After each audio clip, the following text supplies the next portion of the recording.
Face à la crise climatique qui nous menace nos modes de vie, notre pays a, depuis la Convention cadre de Rio, pris conscience que l'environnement n'est pas une simple abstraction, mais bien l'espace où vivent les êtres humains et dont dépend la qualité de leur vie, leur santé, y compris pour les générations à venir. La sauvegarde de cet équilibre a conduit le Gabon à adopter et développer une réglementation et des politiques contraignantes pour limiter l'impact sur le climat de l'augmentation des gaz à effet de serre. Cette interdépendance des droits de l'homme, la préservation de la biodiversité et la gestion durable des écosystèmes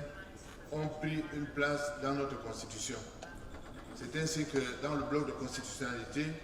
à l'alinéa 8 de notre Constitution, on lit « L'État, selon ses possibilités, garantit à tous, notamment à l'enfant, à la mère, aux handicapés, aux vieux travailleurs, aux personnes âgées, la protection de la santé, la sécurité sociale et un environnement naturel préservé. »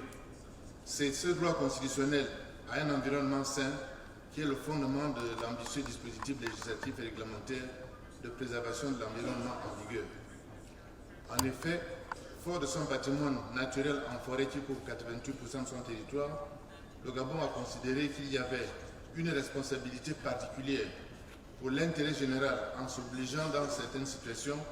à assumer que la jouissance de certains droits puisse subir des restrictions, que les impératifs sociaux et même certains droits fondamentaux des personnes vivant notamment en zone rurale pouvaient se voir refuser la primauté face à des considérations de protection de l'environnement. Ce que nous cherchons à faire, c'est, en adoptant l'approche volontariste scellée par l'accord de Paris, de nous assurer que nos lois et nos politiques seront alignées aux obligations climatiques, en même temps rendront plus vivant le lien d'équilibre qui doit s'établir entre la préservation de l'environnement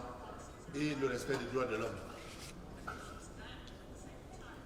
Les évolutions constitutionnelles et législatives qui se dessinent seront l'occasion de compléter l'ouvrage, puisque les questions environnementales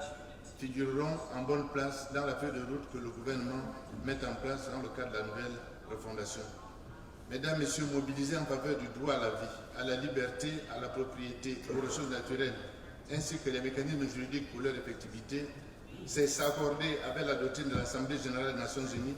qui déclare que l'accès à un environnement propre, sain, durable est un droit humain universel. Telle est l'ambition que poursuit le Gabon. Je vous remercie.